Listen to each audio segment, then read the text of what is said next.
د سوات موټروې فیز 2 په زرهیز ځمکو جوړولو په ضد د سوات سرخان منګور کې احتجاجي غونډه وشوه چې په د ځمکې مالکانو سوات قومي جرګې پښتون تحفظ مومنټ او د بېلابېل سیاسي ګوندونو کارکونانو او ځایي مشرانو ګډون وکړو.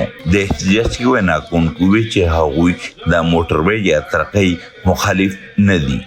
حکومت چې په کومو ځمکو موټروې جوړوي دا ټولې زرعي ځمکې دي او په دې کې د میوې باغونه هم دي او دا ټولې زرعي ځمکې او باغونه به ختم شي او حکومت د سړک د سوات د سیند په غاړه جوړ کړي چې زرعي ځمکې او باغونه خوندي پاتې شي. موږ خو موټروې غواړو، البته موټروې داسې غواړو چې ځمکې تاواني نه کړي، په داسې طریقه باندې لاړ شي چې زرعي ځمکې کم نه کم تاواني کړي. پخوا اریګیشن هم یو نقشه جوړه کړې وه، بیا کمیشنر هم زموږ سره منلې وه، د سیند په غاړه یې دا موټروې روان کړی و.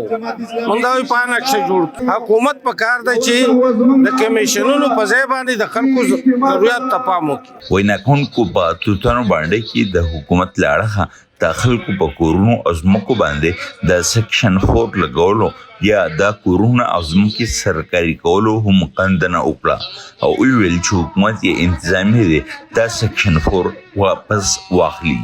دوی وایي چې سوات کې زرعي ځمکه کمه ده او آبادي زیاته ده. په سوات کې د ځمکو اول نه هم کمی وه، د سوات آبادي زیاته ده، رقبه یې کمه ده.